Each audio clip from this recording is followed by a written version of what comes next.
Good afternoon class. Polity में article number 25 तक पढ़ा दिया था। आर्टिकल नंबर 25 में पॉलिटी में आर्टिकल नंबर 25 तक पढ़ाया था, नहीं पढ़ाया था? बताओ। आर्टिकल नंबर 20, 21 क्या है? अमर आर्टिकल है। आर्टिकल नंबर 21 और 20 दोनों बड़े आर्टिकल हैं, अमर आर्टिकल हैं। कोई भी आपातकाल लग जाए, इमरजेंसी लगे, आर्टिकल 20 और 21 हटेगा नहीं। समझ में आया? उसके बाद 22 बता दिया था। 22 में क्या था? गिरफ्तारी से संरक्षण। अगर कोई गिरफ्तार करने आता है तो उसमें तुमको संविधान प्रॉफिट देता है। पहला प्रॉफिट वारंट मांगो, दूसरा प्रॉफिट अपने मर्जी का वकील, तीसरा प्रॉफिट 24 घंटे। अगर तुमको पकड़ के ले गए थाने चौकी कहीं पे ले गए पकड़ के, तो 24 घंटे के अंदर कहाँ पेश करना होगा? एसडीएम साहब के सामने। एसडीएम कौन होता है? Magistrate, sub divisional magistrate. समझ में आया? 22 हो गया। 23 क्या था? आर्टिकल नंबर 23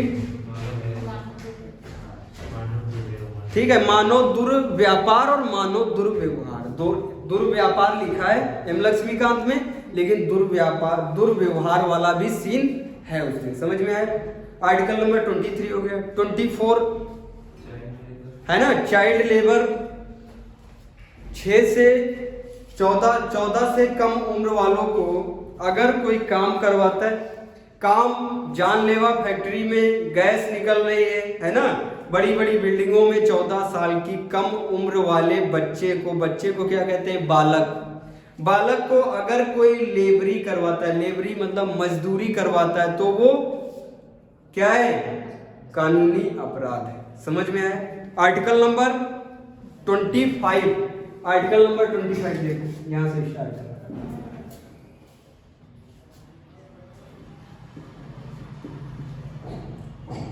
आर्टिकल 25 में है किसी भी धर्म को मानने की, किसी भी धर्म को मानने, जानने व ग्रहण करने की स्वतंत्रता। किसी भी धर्म को मानने की, जानने की और ग्रहण करने की स्वतंत्रता है। आर्टिकल नंबर 25 आया समझ में? 25 के बाद इसी 25 में बताया था सिखों को कृपाण धारण करने की, सिखों को कृपाण धारण करने की स्वतंत्रता। सिखों को कृपाण धारण करने की स्वतंत्रता है। और इसी आर्टिकल 25 में बताया गया है सिख, जैन और बौद्ध धर्म। सिख, जैन और बौद्ध धर्म क्या है? हिंदू धर्मी। सिख, बौद्ध और जैन धर्म कौन सा धर्म है? हिंदू धर्म। सिख, जैन और बौद्ध धर्म क्या, कौन सा धर्म है? हिंदू धर्म। समझ में आया? 25 समझ में आया? 26 term. Article number 26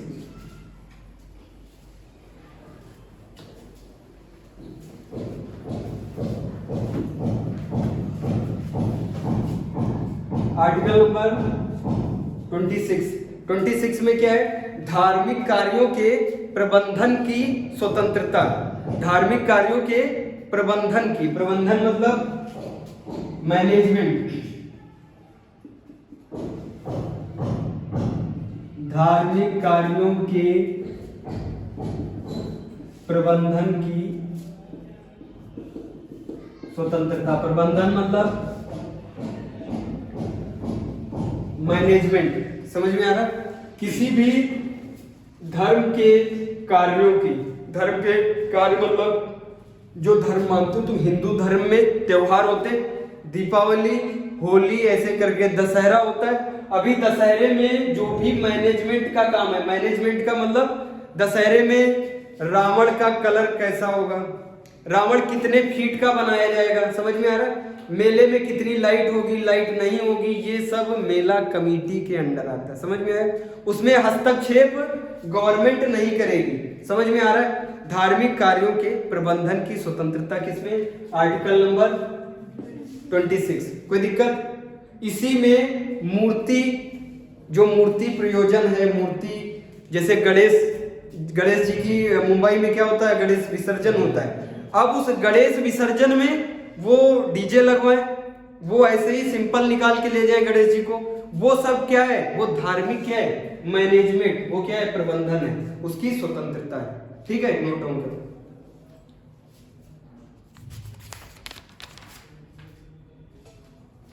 article number 26 article number 27 article number 27।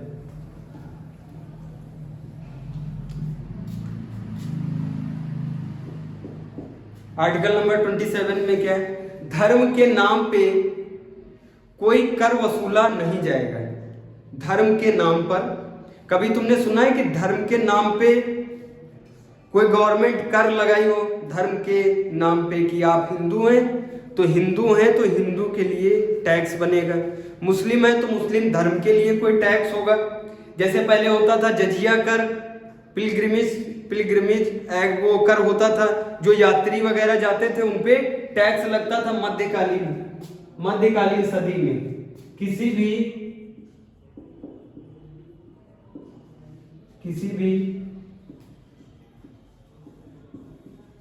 धार्मिक कार्य पे कोई टैक्स नहीं होगा, किसी भी धार्मिक कार्य पे कोई टैक्स नहीं होगा, और धर्म के नाम पे कोई टैक्स वसूला नहीं जाएगा। धर्म के नाम पे टैक्स वसूला नहीं जाएगा।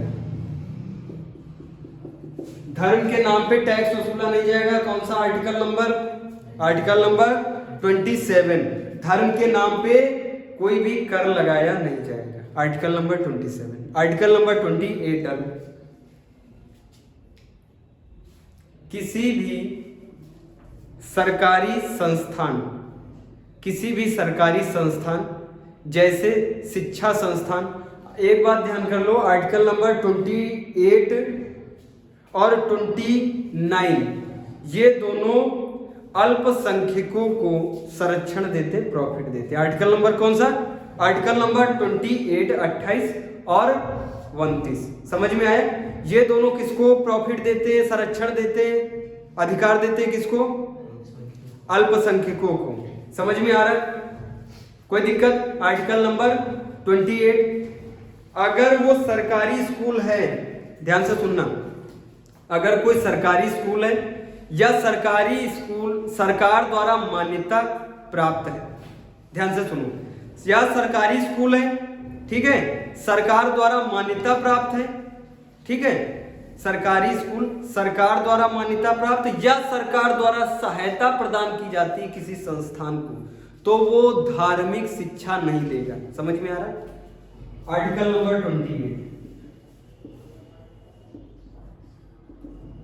आर्टिकल नंबर 28, आर्टिकल नंबर 29 और 30 है शायद, अल्पसंख्यकों का संरक्षण, हम भूल गए थे, ठीक है, अल्पसंख्यकों का संरक्षण आर्टिकल नंबर 29 और 30, ठीक है। इसमें देखना, ये शिक्षा का संरक्षण है, शिक्षा संस्कृति का संरक्षण है, आर्टिकल नंबर 28 और 29, समझ में आ रहा है। देखो शिक्षा की बात कर रहे हैं, कोई भी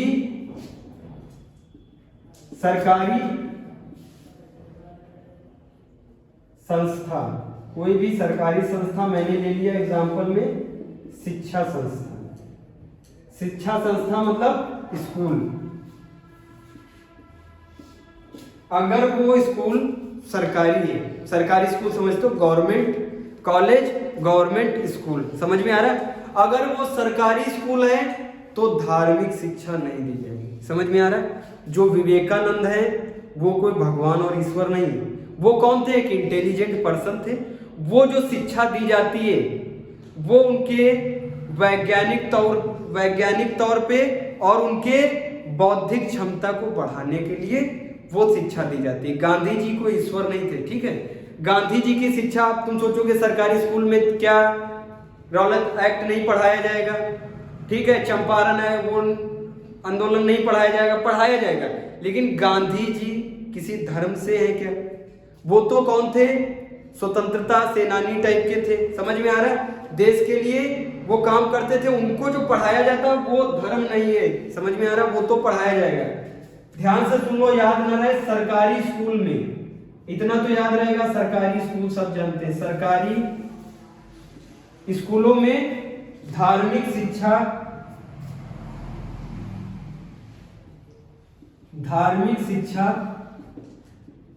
नहीं दी जाएगी। सरकारी स्कूलों में धार्मिक शिक्षा नहीं दी जाएगी। इतना क्लियर है? इतना क्लियर है? नहीं क्लियर है? सरकारी संस्था और सरकारी स्कूलों में धार्मिक शिक्षा, धार्मिक तौर तरीके का ज्ञान नहीं दिया जाएगा। एकदम क्लियर है? नहीं क्लियर है? क्योंकि अपना जो देश है वो तो धर्मनिरपेक्ष है। कैसा है?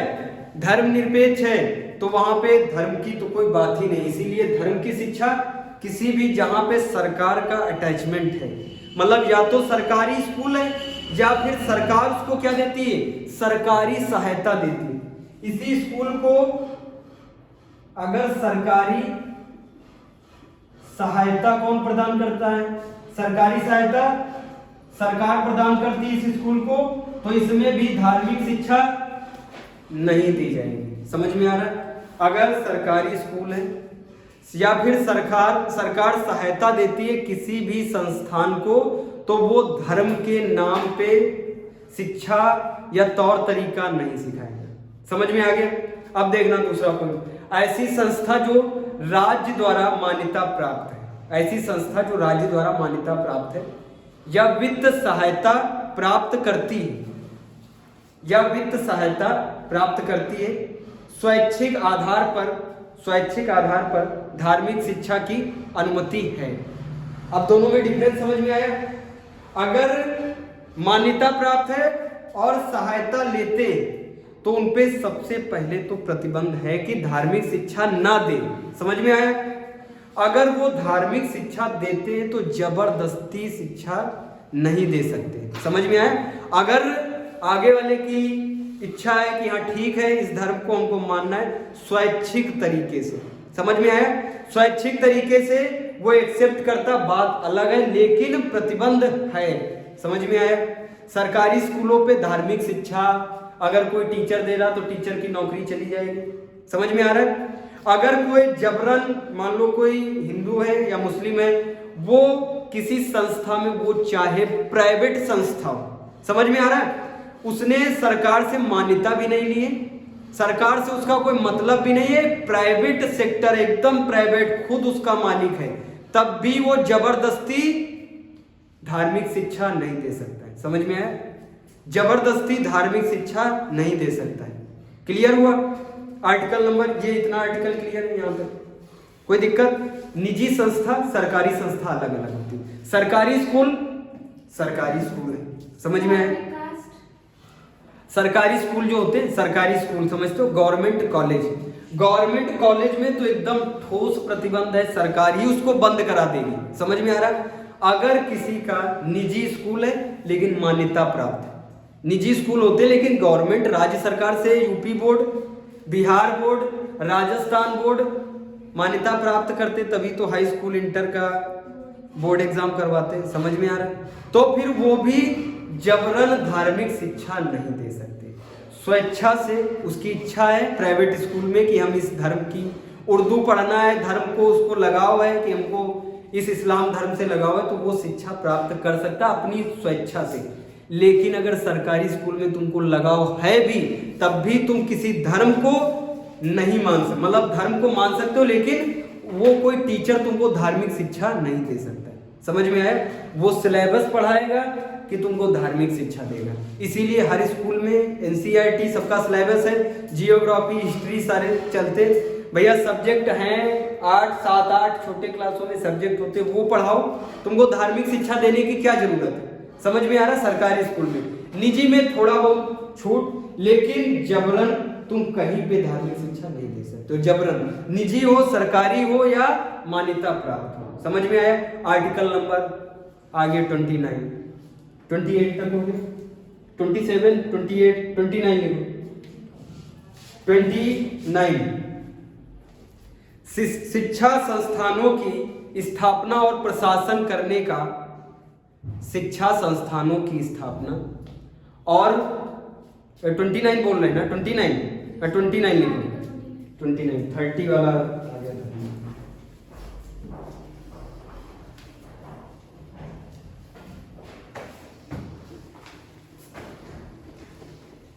ध्यान देना, 29 और 30, आर्टिकल नंबर 29 और 30 कौन सा है, किसको संरक्षण देता है?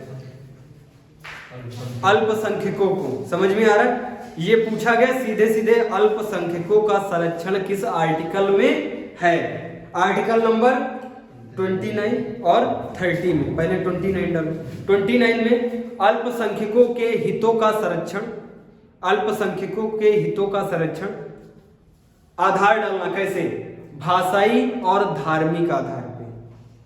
अल्पसंख्यकों के हितों का संरक्षण भाषाई और धार्मिक आधार पे।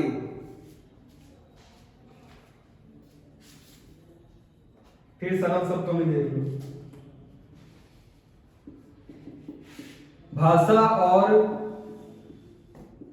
धर्म, दो प्रकार के अल्पसंख्यक होते हैं। देखना, तुमने अभी तक माइनॉरिटी पढ़ी होगी कि जनसंख्या में जो कम है उसको माइनॉरिटी कहते हैं। देखना, अगर उतनी टोटल जनसंख्या में भाषा बोलने वाले कम है, मान लो उड़िया भाषा या बहुत सारी भाषाएं, वो भाषा बोलने वाला कम है, तो बताओ वो भाषाई आधार पे अल्पसंख्यक हुआ नहीं हुआ? समझ में आ रहा है? उर्दू बोलने वाले, अपने देश में उर्दू बोलने वाले कम है, तो इसीलिए भाषाई आधार पे मुस्लिम क्या कहे जाते हैं? अल्पसंख्यक। समझ में आ रहा है? अब जनसंख्या को जब कैटेगराइज करोगे जनसंख्या को, तो हिंदू से तो कम है, मुस्लिम नहीं है, तो बताओ वो धार्मिक आधार पे भी अल्पसंख्यक और भाषाई आधार पे भी अल्पसंख्यक। लेकिन अल्पसंख्यक का मतलब ये नहीं है जैसे और देशों में है, फ्रांस में है और कई सारे देश है, वहां पे अल्पसंख्यकों को इतना ज्यादा संरक्षण नहीं प्रदान है। समझ में आ रहा है? वहां जो मेजॉरिटी में है ईसाई धर्म, ईसाई धर्म ही वहां पे क्या है? महान माना जाता है। यहाँ पे कोई धर्म महान नहीं है और कोई धर्म छोटा नहीं है, क्योंकि अपने राज्य का कोई धर्म ही नहीं। समझ में आया? इसीलिए अल्पसंख्यक भाषा के आधार पे हो या धर्म के आधार पे अल्पसंख्यक हो, लेकिन राज्य मतलब सरकार, सरकार मतलब भारत, भारत मतलब सरकार और सरकार मतलब प्रधानमंत्री। समझ में आ रहा है? भेदभाव नहीं करेंगे। समझ में आया? भाषा और धर्म के आधार पे राज्य, धर्म के आधार पे राज्य जब भी पॉलिटी में आए तो क्या मतलब है? भारत से मतलब भारत अपने आप चल रहा है या कोई इसका संचालन कर रहा है? कोई एक व्यक्ति है जिसको सिलेक्ट किया जनता ने, वो इसका संचालन कर रहा है, उसी को कहते हैं प्रधानमंत्री। समझ में आया? ये भाषाई और धार्मिक आधार पे भेदभाव नहीं करेंगे। इसका मतलब अल्पसंख्यकों को संरक्षण है कि नहीं? बताओ, मिला संरक्षण? वो मान लो कोई उर्दू बोलता है तो 50 लोग बोलते हैं हिंदी, एक गुट खड़ा है वहां पे 50 लोग हिंदी बोलने वाले और 4 लोग उर्दू बोलने वाले। अब 50 लोग अगर 4 लोगों को मारे, समझना, तो बताओ ये गलत है नहीं है?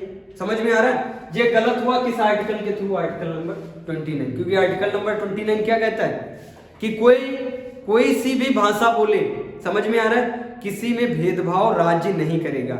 और राज्य का मतलब भारत, और भारत को संचालन करने वाला प्रधानमंत्री। लेकिन प्रधानमंत्री को चुनने वाला कौन है? समस्त जनसंख्या।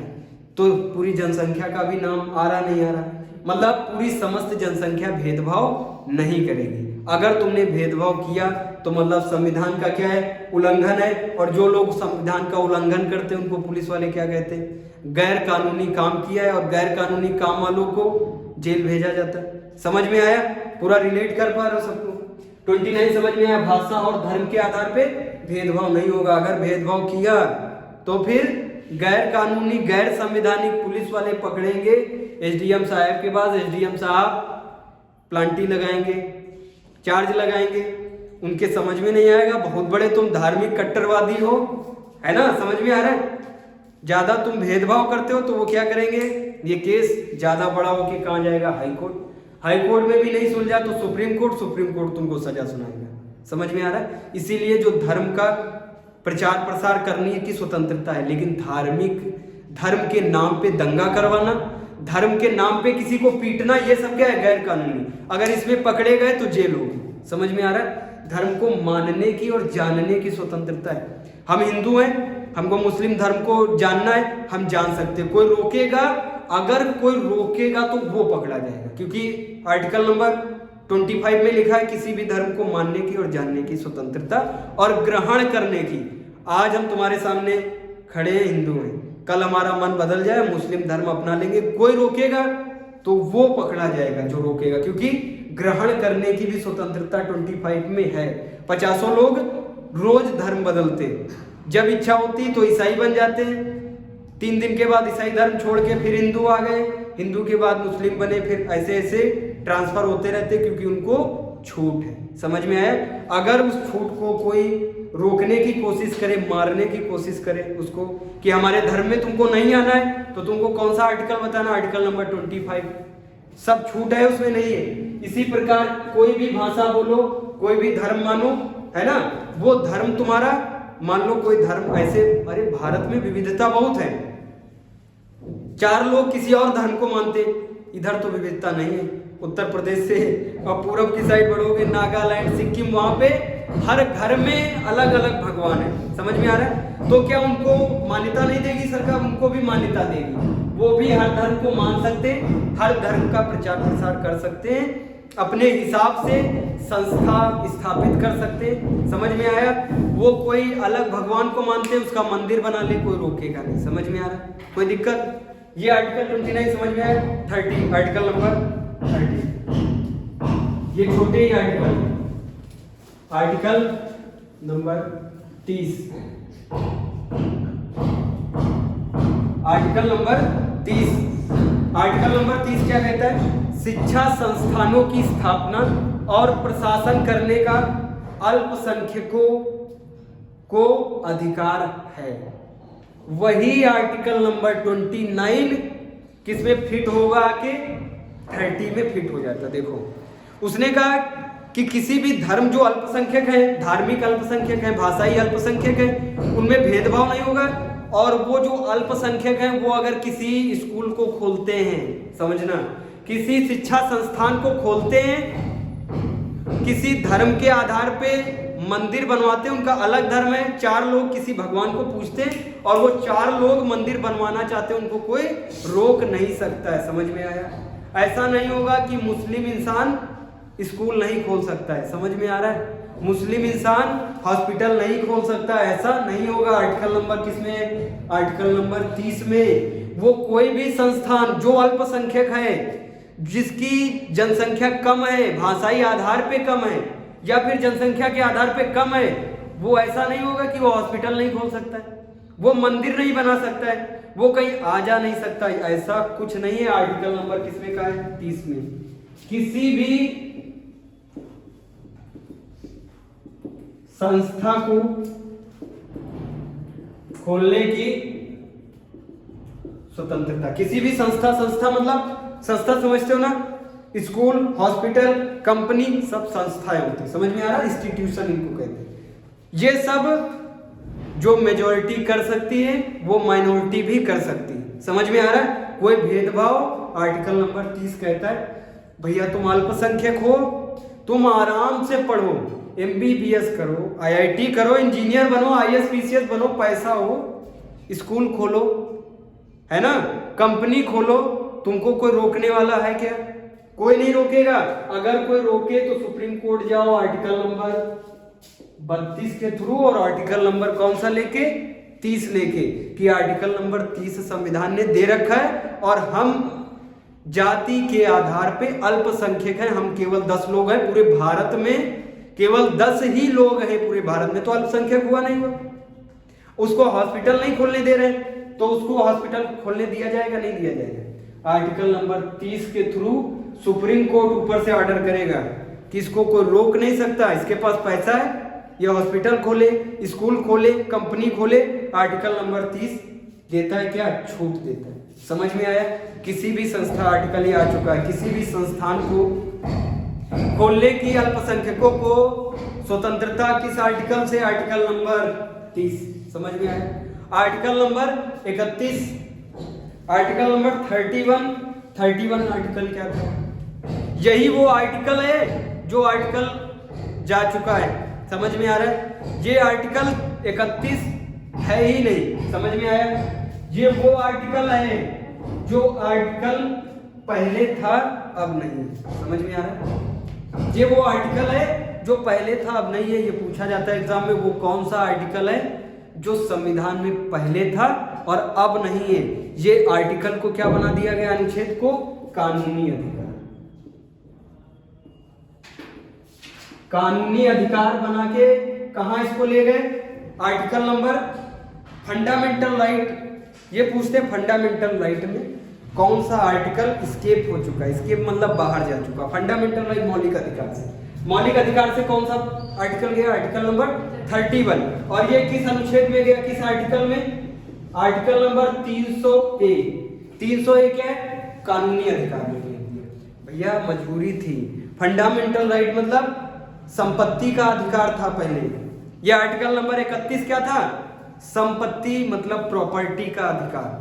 मतलब हमारे पास 1000 बीघा जमीन है, मान लो आधा भारत ही हमारे कब्जे में है, बड़े राजा थे, तो हमारे पास पहले मौलिक अधिकार था, हमारी जमीन कोई छीन नहीं सकता। समझ में आ रहा है? ना सरकार ना कोई व्यक्ति, कोई नहीं छीन सकता है। ये गड़बड़ हो गया, तो फिर इसको चेंज किया गया, क्योंकि क्या लाया गया था, हदबंदी, चकबंदी। समझ में आया? अब सरकार को सबके पास वितरण करनी थी जमीन, गरीबों के भी पास। तो ये लोग कहां गए, जो जमींदार थे वो कहां पहुंचे, सुप्रीम कोर्ट पहुंचे। सुप्रीम कोर्ट से कहा आर्टिकल नंबर 31 में तो हमको संपत्ति का अधिकार है, फिर हमारी संपत्ति क्यों छीन रही है सरकार।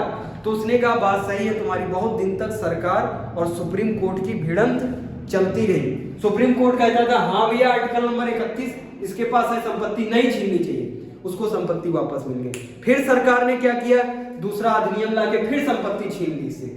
तब फिर ये लोग कहां गए, फिर सुप्रीम कोर्ट गए। एक बार फिर सुप्रीम कोर्ट ने क्या किया, इस सरकार ने उठा के इस आर्टिकल को ही खत्म कर दिया। इस आर्टिकल को फंडामेंटल राइट से हटा के, क्योंकि फंडामेंटल राइट हमने बताया कोई हनन नहीं कर सकता, और ये आर्टिकल नंबर 31 फंडामेंटल राइट में, इसका हनन कौन कर रहा था, सरकार कर रही थी, मतलब सरकार गलत कर रही थी। इसीलिए सरकार ने इसको मौलिक अधिकार के बाहर भेज दिया। 300 आर्टिकल नंबर 300A में, 300 का में भेज दिया। आर्टिकल नंबर 300 का क्या कहता है, कानूनी अधिकार। और कानून किसके पास है, प्रधानमंत्री के पास है। अब वो चाहेगा इसमें फेरबदल कर देगा। समझ में आया? अब संपत्ति में स्टैंप ड्यूटी वगैरह लगती, जब रजिस्ट्री होती है ना, उसमें स्टैंप लगते हैं अलग अलग प्रकार के। आज स्टैंप महंगा है, सस्ता, सर्कल रेट, वो सब चेंज हो सकता, सब में बदलाव होगा बड़े आसानी से, क्योंकि अब क्या है, कानूनी अधिकार है। अगर ये मौलिक अधिकार होता ना तो कोई किसी की संपत्ति नहीं छीन पाता, सरकार भी संपत्ति नहीं छीन पाती। मान लो वो रोड बना रही हो, रोड के बीच में तुम्हारा घर फंस गया, अब वो तो तुम्हारी संपत्ति है, और मौलिक अधिकार में वो आर्टिकल रखा हुआ है, आर्टिकल नंबर 31। अब सरकार क्या कर सकती, नहीं छीन सकती। इसीलिए सरकार ये सब देख के इस आर्टिकल को फंडामेंटल राइट से उठा के कहां डाल दिया, कानूनी अधिकार में। कानूनी अधिकार किसमें, आर्टिकल नंबर 300 का। ठीक है, आर्टिकल नंबर 31 समझ में आया? ये वो आर्टिकल है जो फंडामेंटल राइट में पहले था, लेकिन अब नहीं है। ये वो आर्टिकल है। इस आर्टिकल को क्या कहते हैं, संपत्ति का अधिकार। संपत्ति का अधिकार पूछा गया, देखो एग्जामिनर कितने होशियार होते हैं, पूछा संपत्ति का अधिकार किस आर्टिकल में है, पूछा था संपत्ति का अधिकार किस आर्टिकल में, अब तो वो आर्टिकल नहीं रहा, और उसी में था आर्टिकल नंबर 31। ऑप्शन ए में ही आर्टिकल नंबर 31, बी में आर्टिकल नंबर 19, 26 ऐसे करके, और लास्ट में चौथे पे था इनमें से कोई नहीं। बताओ ऑप्शन क्या हुआ? इनमें से कोई नहीं हुआ। नहीं, बताओ। अगर किसी ने पढ़ रखा है, बिल्कुल अपने अंदाजे में कुछ पढ़ रखा है, तो उसको याद क्या रहेगा? आर्टिकल नंबर 31 संपत्ति का अधिकार। अगर वो जब मूल संविधान था, अगर उसमें बड़ा बड़ा लिखा हो मूल संविधान में आर्टिकल नंबर 31 क्या था, तब वो था संपत्ति का अधिकार। लेकिन इसको बदल दिया गया है, वर्तमान में ये कोई फंडामेंटल राइट में संपत्ति का अधिकार है ही नहीं। समझ में आया? आर्टिकल नंबर 32, आर्टिकल नंबर 32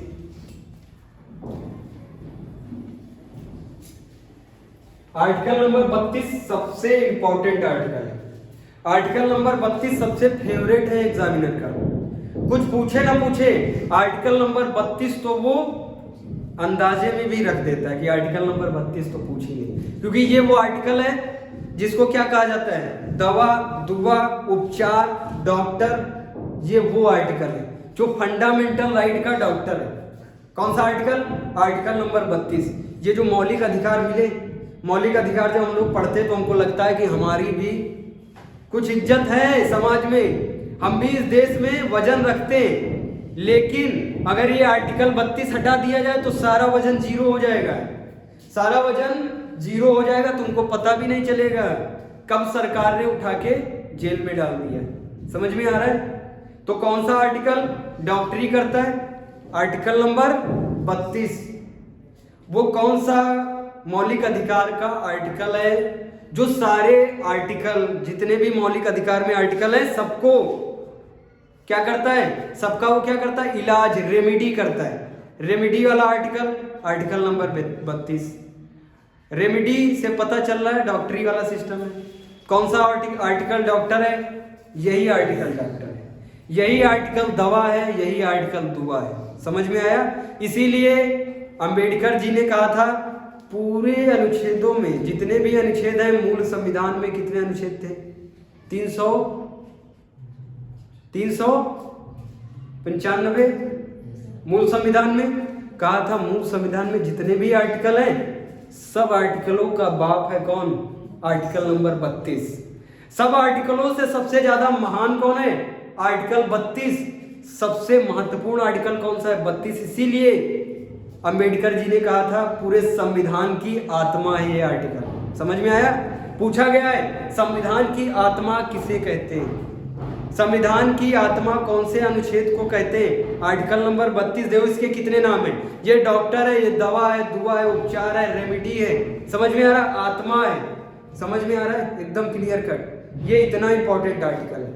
अब लिखो आर्टिकल नंबर 32।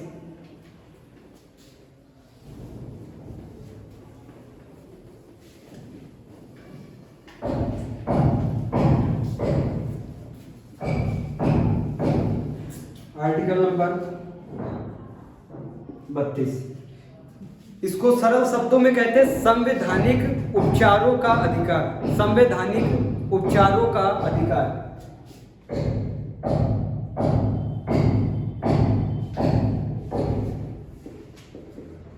उपचारों का अधिकार। संवैधानिक उपचार मतलब दवा, उपचारों का अधिकार कौन सा आर्टिकल देता है? Article number 32। इस अनुच्छेद के बिना मूल अधिकार शक्तिहीन है, तर्क विहीन है। पूछा जाता है किस अनुच्छेद के बिना मौलिक अधिकार शक्ति विहीन है? यही है वो आर्टिकल, आर्टिकल नंबर 32। कभी भी तुमको आर्टिकल में शक्ति लगे, ऊर्जा लगे जिस आर्टिकल में, वो आर्टिकल हमेशा टिक मारना, आर्टिकल नंबर 32। जब भी तुमको मूल अधिकार में समझ में ना आए कि हमने शायद सर से आर्टिकल ये नहीं पढ़ा है, तो वो आर्टिकल नंबर 21, क्योंकि वो भी संविधान के अंदर संविधान है, बहुत सारे आर्टिकल हैं उसके अंदर। समझ में आ रहा है?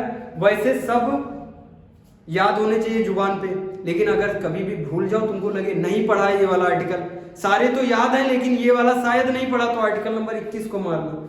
जब भी लगे तुमको कि इस आर्टिकल में शक्ति लग रही है, इस आर्टिकल में लग रहा कि ये उठा के किसी को फेंक देगा, वो आर्टिकल 32 होगा। समझ में आ रहा है? क्योंकि यही सुप्रीम कोर्ट को अधिकार देता है। इसी आर्टिकल को शक्तिवान, समझ में, शक्तिमान, अरे बहुत सारे इसके नाम हैं, ठीक है। ये आर्टिकल नंबर 32 डाल लो, बाकी जो है आर्टिकल नंबर 32 कल पढ़ाएंगे। समझ में आ रहा है? आर्टिकल नंबर 32 यहाँ तक समझ में आ गया।